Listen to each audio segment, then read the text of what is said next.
Jacob's life is not easy, and boy, is it not easy. There is always something. This one time, Joseph told everyone about the dream he had, and it wasn't very nice dream to hear about. Then sometime later, when people were about to forget the first dream, Joseph tells everyone another dream of his, and this is not a pleasant one to hear, if you were his family member. So this time, sun, moon, and 11 stars was bowing down to me. Joseph told everyone. This made all of his brother burn with anger, and they all hated him inside. There was also an incident where Joseph had gone and come back from where his brothers were tending the flocks and told Jacob that they had slaughtered and eaten a sheep. No one else saw it other than Joseph, and their father was aware of it.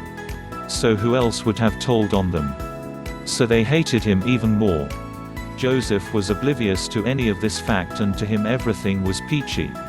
When Jacob sent Joseph to his brothers to see if everything was well, without any hesitation he went. He had absolutely no idea that his older brothers hated him. So Joseph went along, looking for his brothers. When Joseph was near where his brothers were, his brothers saw him coming from distance, and said, "Look over there. Here comes that cursed dreamer." They said to each other, "Let's kill him and see what happens to that dream of his." So, they sat and waited for him to come near. As soon as Joseph was within their grasps, the brothers grabbed him, stripped him down, and put him into a cistern, a dried well. But Reuben, being the first son that he was, tried to persuade his brothers from killing Joseph, but his brothers would not listen. There were too many of them for Reuben alone to persuade. And when Reuben was always for a little while, might have gone to check on the flocks, a caravan of Ishmaelites happened to pass by. Judah saw them and said to his brothers, "Hey! What good will come out of killing our brother? He is our flesh and blood after all. Instead of killing him, let's sell him and get some money from it in this hard and difficult times." Everyone thought it was a good idea and did as Judah suggested. And with the richly ornamented robe of Joseph, that cursed robe of his, the robe that reminded them of their hatred toward Joseph, they slaughtered a goat and dipped the robe in the blood. They then took the robe to their father and said, "Examine it to see whether it is your son's robe." What a bunch of crazy fools. What do they mean, your son? Wasn't Joseph their brother, too? Unaware of anything, Jacob saw the blood-stained robe and immediately thought that Joseph was dead. He cried and said, "My son is surely dead. Some ferocious animal has devoured him. He has surely been torn to pieces." Jacob is losing his mind and says, "I will mourn for Joseph, and in mourning I will go down to the grave to my son." Jacob wept for Joseph, and his sons tried to comfort him, saying, "How can you die, father? Joseph is gone, but you still have Benjamin. How can you die when Benjamin is still alive and he needs you?" They probably hated Benjamin, too, but were telling Jacob to live for Benjamin now. These crazy fools, these are the sons of Jacob. Who do you think they learned this treachery from? Why, Jacob, of course, like father, like son. So Joseph was sold and taken down to Egypt, and we all know of his story. Later, when the great famine came as Joseph interpreted Pharaoh's dream that it would, and in the meantime back at home, Jacob did his usual magic and tricks and managed to marry off his sons. And his children had their own children, and later the entire family increased to 70 people in total. One day Jacob says to his sons, "Why can't you damn fools be active for once in your lives? I hear there is food in Egypt, and so in the neighborhood has already gone down to Egypt and returned with food for his family. What the heck are you fools waiting on? Why do all of you, from the oldest to the youngest, just sit around and look at each other? Move." Jacob's sons got up, kind of dumbstruck in a way, and gathered what little money they had and went down to Egypt to buy food. It probably has taken them about 15 days or so to reach Egypt, and this was during the second year of the famine. They haven't had much to eat, traveled a long way, had no opportunity to wash themselves, had time to cut hair or shave, and they were all sunburnt and as skinny as stick. Haggard, is basically what they all looked. When they had finally reached Egypt, there was some commotion in the area, and an officer reported Joseph that there was a group of 10 people there to buy food. Where did these people come from? Joseph asked his officer, and the officer told him that they were from the region of Philistines and came to Egypt to buy some food. Joseph went outside and looked at these people, and they were none other than his own brothers. Joseph counted, and sure enough there were 10 of them, and someone was missing. Benjamin was not among them. When Joseph saw that Benjamin was not with them, what must have had gone through his mind? Is he dead? Is he alive? Did they sell him, too? Isn't this what Joseph must have thought? Joseph hides his thoughts from them, and since it has been 22 years since his brothers sold him at the age of 17, and Joseph is now in honored position in Egypt, his brothers cannot even dare to raise their heads to look at him. Joseph, however, knows who they are, and they all look pathetic and haggard. Joseph says, "Food? What food? Look at how they look. They look like spies from the neighboring country. Is what? Put them all in prison at once."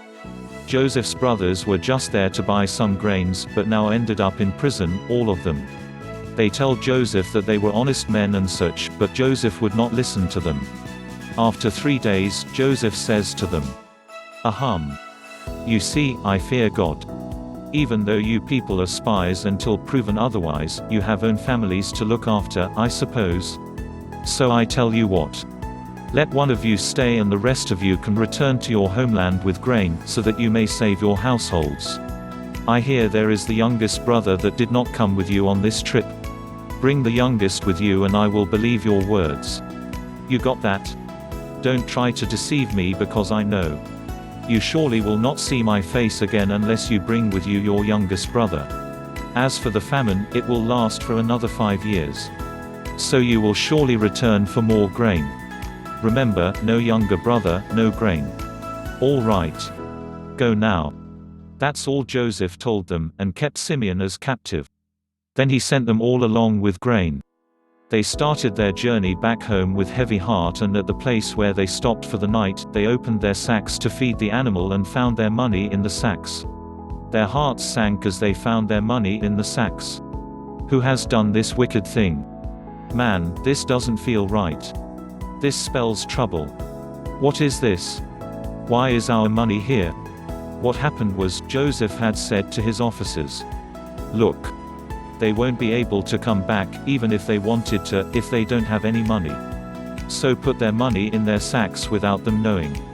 His brothers, of course, have no idea that Joseph has done this and are freaking out. In their shocked mind, they are confused. "Let's go back to the Egypt and give the money back. It will take days to go back, and by the time we return home, everybody would be dead. Then what do we do? Let's just go back home and feed our family. When we come back to Egypt later, we will bring this money with us." And they headed home, feeling uncomfortable and uncertain. When they finally got home, Jacob was furious with them for coming back so late.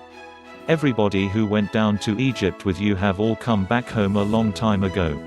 What the heck took you guys so long? Just look at your children. What is this? Where is Simeon? Ah. Father. So. About Simeon. What happened was. About Simeon. You see. Ah, you tell him. So, So the master of that foreign land saw us and asked us if our father was well. He asked if our father was well. And then he accused us of being spies.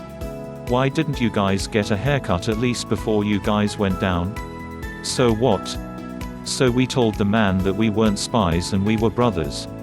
He asked if we were always 10 of us, and we said that we weren't 10 before and were originally 12. One went missing and another one is with our father. Then the man said we needed to bring the one with our father. If you're going to lie, at least do it so that it makes sense. And what is this money? Ah, so. The money was there in the sacks. What? How is that? You are such a terrible liar. Who in the world just gives the money back? The man first accuses you of being spies and then he gives you the money back. Do you think I am a fool?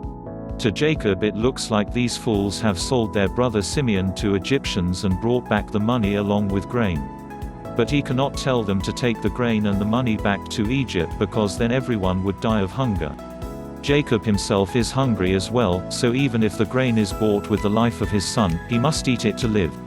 It's really all Joseph's doing, but Jacob, of course, has no idea, and the way Jacob has figured it is that since no one would give the money back along with grain in this famine, this grain came in exchange with his son. Regardless, he must eat it. But, of course, the grain won't last long and soon all is gone. Jacob yells at his sons again. "Why, you crazy fools aren't moving already? The grain is nearly all gone, and if you wait until the grain is completely gone and leave for Egypt, everybody will be dead by the time you come back." And all of his sons are like, "Father, we will go, but what? Speak up. Man, I can't say it. You say it." The brothers all look at Judah, and it's always Judah that has to step and speak. It is as if he is the advocate for his brothers. He was actually the main vocal in suggesting of selling Joseph before, and he swore that he wouldn't do such a terrible and wicked thing again. He, however, once again has to be the one to step up and ask his father to hand over Benjamin. Judah takes a deep, meaningful sigh. Sigh. "Why am I always the bad guy? Father. The man said we had to bring Benjamin with us, otherwise." "What? Benjamin? No way. You had best kill me first before you take Benjamin. He is all I have left in this world." In Jacob's mind, they are plotting to take Benjamin from him and exchange him with more grain in Egypt.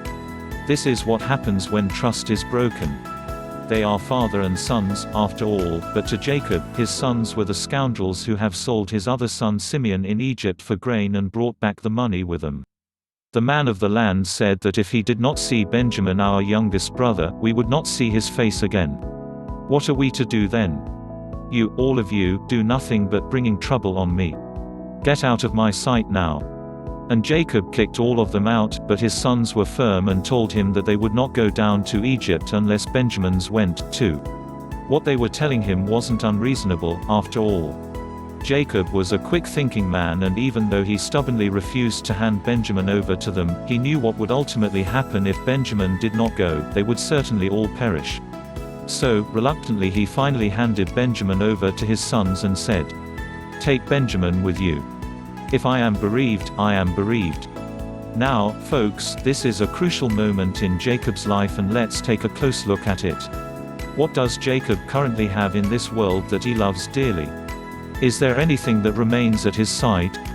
No, everything was gone, no more money. The things he loved in this world, fame, fortune, honor, power, his beautiful wife, Joseph, and Benjamin, all the worldly and earthly possessions that he once held dearly have all been taken from him. God has taken everything from him, down to the last one, Benjamin. Now Benjamin was being taken from him, as well.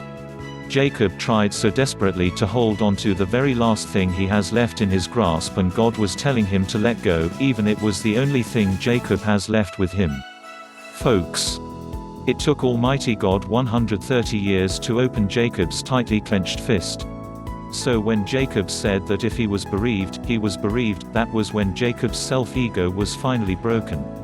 When one loses all of his possessions and one's self-ego crumbles, that is when one is truly reborn. When you let go of everything, then there is nothing to hold on to anymore, correct?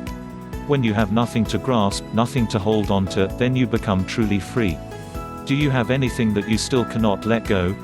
Anyway, all of his sons are now going down to Egypt, and from that point on, Jacob has got to pray for their safe return. He doesn't know what is going to happen, but his only wish is that they all come back home alive. 10 sons of Jacob have gone down to Egypt, because Simeon is held in Egypt and Joseph is in Egypt, as well. And one day Joseph hears a commotion outside and makes an inquiry. What is this commotion outside? His official says, "Those people from Philistines have returned, sir." "Yeah. Bring them inside." When Joseph looked at them, his eyes caught Benjamin, and my, how he has grown over the years. Joseph is relived at seeing him. He is still alive. But his brothers must have treated him poorly over the years, but he is indeed alive. And also a quick survey of him suggests that he fares better than other brothers, which would be the case, right?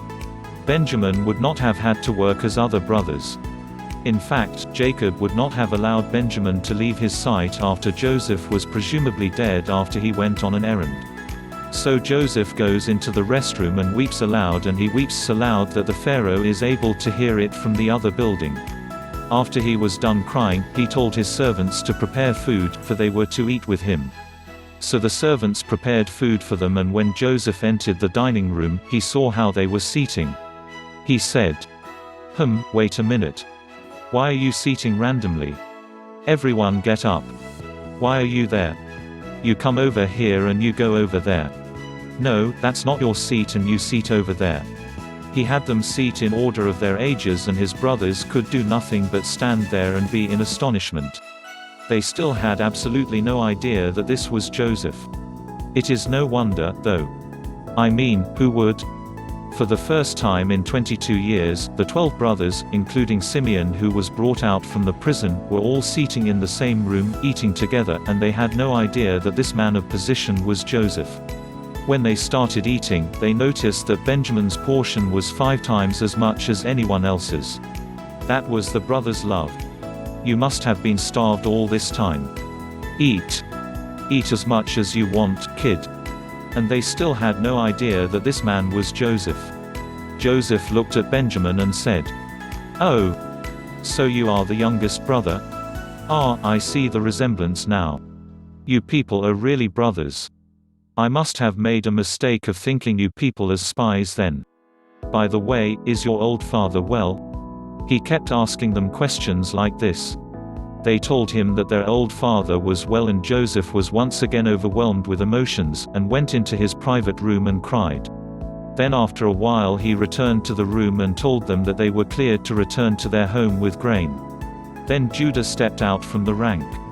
"Sir, if I may, I have something to address you." "What? You, again? Why do you always have something to say?" "It's just that, when we were here last time to purchase grain, we paid for the grain." "So? And?" "We certainly paid for the grain we purchased here, but later when we were at our rest point for the night, we found the money in our sacks.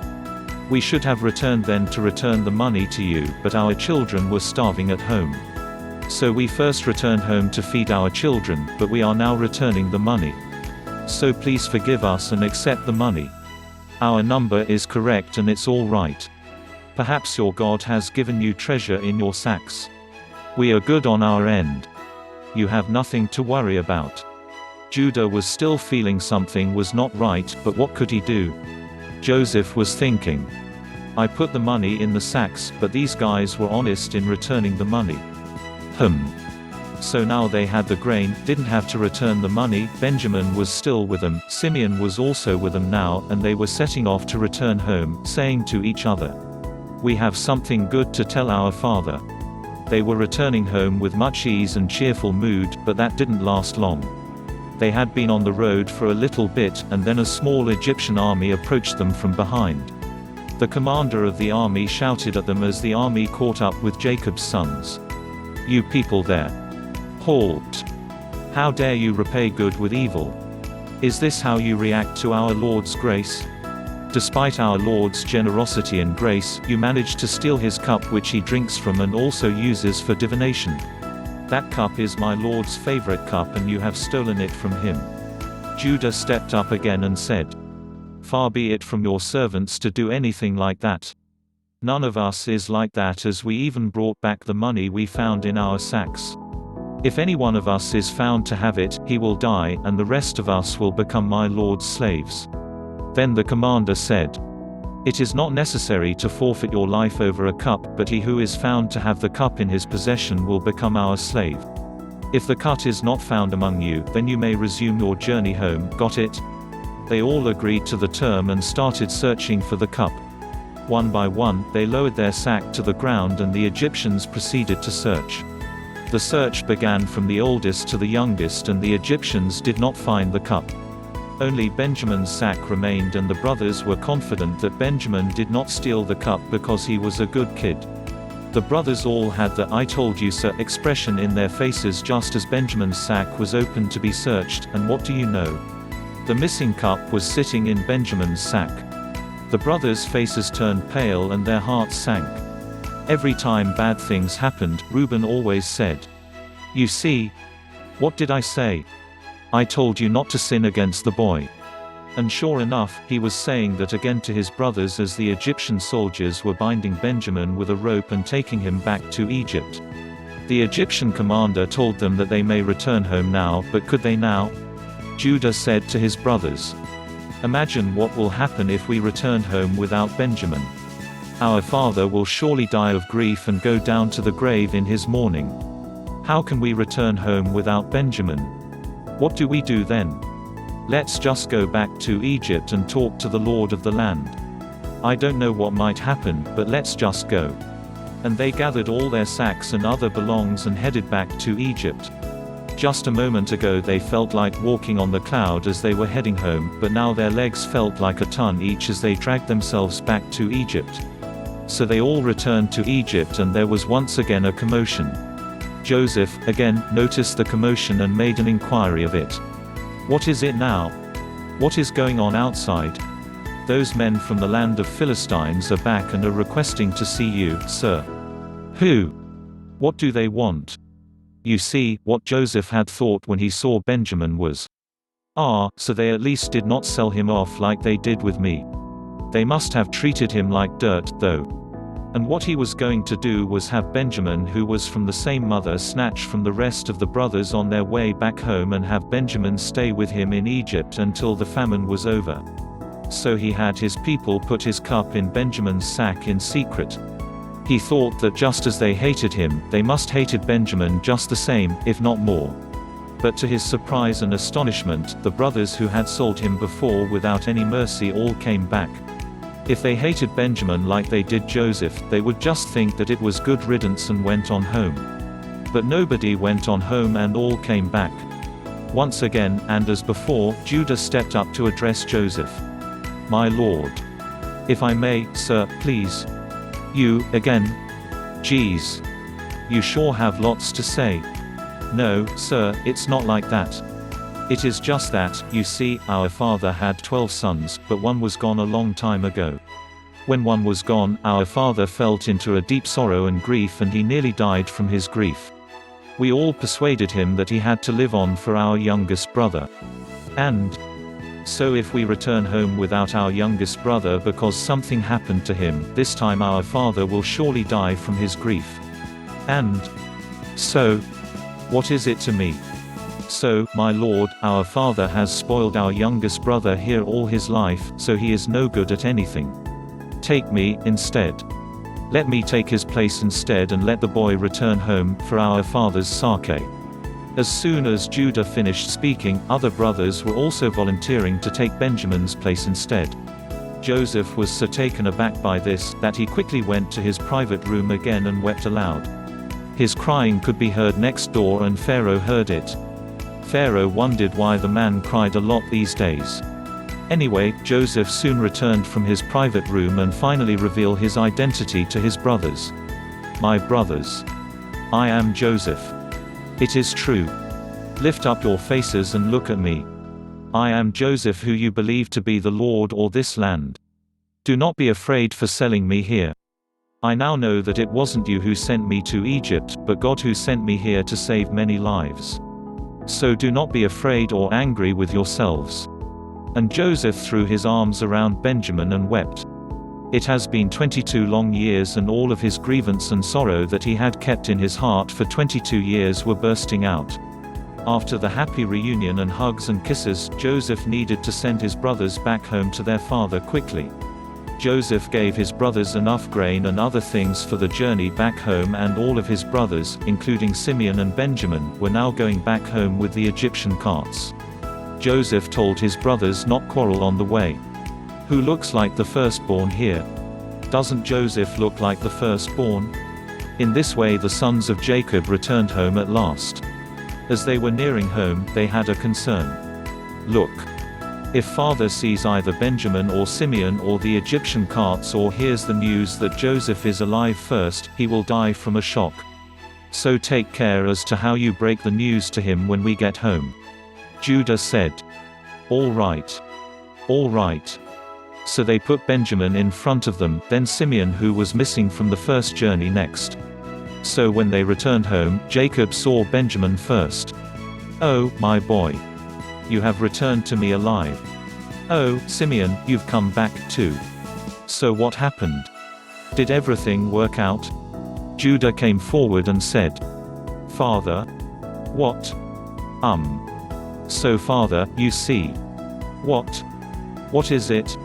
Jacob doesn't like it when Judah has something to say. "Father." "So. What is it now?" "Father. Please don't be surprised." "What am I to be surprised about? What are you trying to tell me now?" "Father, it's not like that, but please and please do not be shocked, okay? Perhaps you should sit down. Have I not been through enough already? There is nothing that will shock me now. So, come on. Tell me already. What is it? You know your son Joseph? Why are you talking about Joseph on a day like this? Today is a good day, so don't talk about Joseph to me. No, it's not like that. It's just that, well, your son Joseph is still alive, he is the ruler of Egypt. What? When Jacob heard what Judah had to say, he was stunned. He actually fainted after hearing that Joseph was still alive. He fainted and fell to the ground, and his sons rushed to their father and revived him. "Father, we said not to be shocked. Joseph was still alive and has become the ruler of Egypt. That's why he wanted to see if Benjamin was still alive and told us to bring Benjamin to him." They told Jacob everything that had happened, but Jacob was having a hard time believing their story. "What do you mean Joseph is still alive?" "Father, if you cannot believe what we're saying, then just go outside and see it for yourself." "What's outside?" "The Egyptian carts Joseph had sent, that's what. If you go outside, you will see the Egyptian cart that Joseph sent. Then you will believe us." "Fine. Let me go outside then." So they stepped outside, and sure enough, there stood the fancy Egyptian cart, just waiting for Jacob. When Jacob saw the cart, his spirit revived. "I am convinced. Let's go. I will go and see my son Joseph before I die." And Jacob at once went down to Egypt to see his long-lost son Joseph. Once he and the rest of his family went down to Egypt, Joseph came out and saw his father for the first time in 22 years. He and Jacob embraced each other and wept aloud for a long time. Someone told Pharaoh that Joseph was crying again. "What is going on? Why is Joseph crying so often these days? Go find out." So someone went out and looked into it, and it turned out that Joseph's family has come to Egypt. "If that's the case, bring them to the palace. I will dine with his family tonight." Pharaoh instantly invited all of Joseph's family to the Egyptian palace. So they went to the palace and Pharaoh's table, and all the wonderful and magnificent food were prepared for them. When Pharaoh and Jacob were seated side by side, Pharaoh asked Jacob, "How old are you, old man?" Why would Pharaoh ask Jacob of his age? Jacob looked so wrinkly and haggard that he looked like 500 years old. The wrinkles on his face were deep and many, showing the life's difficulties and sorrows. So when Pharaoh asked his how old he was, Jacob answered him, "My years have been few and difficult, and they do not equal the years of the pilgrimage of my father. I am 130 years old. It has been difficult years." Whose fault is it that Jacob's life had been difficult? It's nobody's fault but Jacob's. If you were to summarize Jacob's 130 years into one sentence, it is, "My years have been few and difficult." If anyone thinks that they are going through difficult times in their lives, most of the times, it is nobody's fault but their own. Their lack of faith and schemes are pushing God's grace and blessing further and further back. So they are delayed because of your schemes. So this was the long-awaited moment when Jacob was finally broken and humbled. He was reborn at last, and after that he lived 17 more years, and he was a completely changed man. His life was spiritual and holy.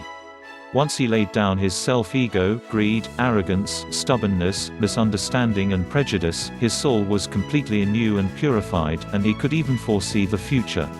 So when we believe in God, we are to believe in God like Abraham, Isaac, and Joseph did. If you believe in God like Jacob did, then God's grace and blessing will be delayed to you. It is your self-ego that limits God's love for you, and because of your self-ego, God cannot approach you. It is a common problem of us all. That's why the Bible is showing us the lives of Abraham, Isaac, Jacob and Joseph, and telling us how to live and how not to live. Believe in God and leave things up to Him. Don't live in fear, trying to hold on to everything around you. Let some of them go. Let God take care of you. There is a phrase that the church has long stopped using, and it is, "Let's leave it up to God." The church stopped using this phrase a long time ago, and nowadays everybody tries to take care of matters on their own. This doesn't make things easy, but rather makes things more difficult. All those who have not been reborn and are acting like Jacob are the ones that make things more difficult for themselves. By the way, do you remember when Joseph had his first son in Egypt? He got married when he was about 30 years old. During his time, it was very late for someone to get married at that age. People usually got married young, like around 20 years old of age, but because he was in prison for a long time, he got married late. When he later became the ruler of Egypt, he married Asenath, the daughter of Potiphera, priest of On. He married a beautiful woman, and he had his son. He realized that God was helping him to forget how his own brothers hated him so much that they sold him as a slave, how he was framed and put in prison, and when he interpreted the meaning of the Pharaoh's cupbearer's dream and asked him not to forget him when the cupbearer was restored to his former position, but how the cupbearer had forgotten him once he was out of the prison. All the pain, sorrow, frustration, and anger were still within Joseph's heart, but once he had his own son with his beautiful wife, his past seemed not so unforgettable anymore. So he named his firstborn Manasseh, meaning, "God has made me forget all my trouble." After a while, though, Joseph realized that he had named his firstborn all wrong. It wasn't just to forget it all. When pastors generally do a sermon on Joseph, they say Joseph did not have any hard feelings toward his brothers, but they are saying it because they did not look at the Bible wholeheartedly. Joseph didn't have any hard feelings and grudges. He was a man, after all, he just didn't show it, is all. The anger was within him, that he named his firstborn, "Let me forget."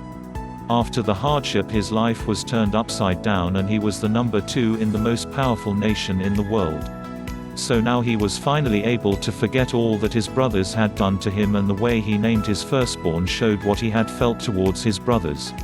Later, though, Joseph realized that it wasn't his brothers' doing, but God's doing.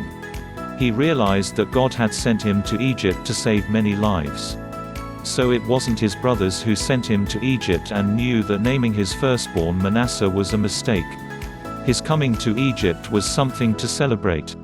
What his brothers did to him was evil, but God had turned that evil into something good and used it to save many lives. Once he realized God's grace, and when his spirit became pure, he was able to learn things that he could not before, like the will of God. We all ought to have this ability to see things clearly and correctly. We ought to be able to see what is happening before our eyes correctly. So when Joseph named his second son, he named him Ephraim, and Ephraim later received more blessings than Manasseh. In that name Manasseh were Joseph's subtle resentment and anger, and even grudge. It is like the people who do not have faith, and they always look for other people to blame and how they were wronged by other people. The faithful Joseph did not linger on what people had done to him. He had the eyes to see how and what God had done to him. He had the eyes that saw, ears that listened, and the heart that learned. The story of Jacob in the book of Genesis isn't just about how he wrestled an angel at Jabbok and received blessing. That is not what it is really about, at all, and that's just an elementary level of knowledge. He didn't receive blessing because he wrestled an angel, but because God had promised him. When Jacob spent a night at Bethel, God appeared in his dream and promised him that God was going to be with him no matter where he went, protect him, and bring him back to his father's house. Jacob had forgotten all about it, but God did not. God kept what he promised Jacob, and everything had turned out according to God's will. Amen.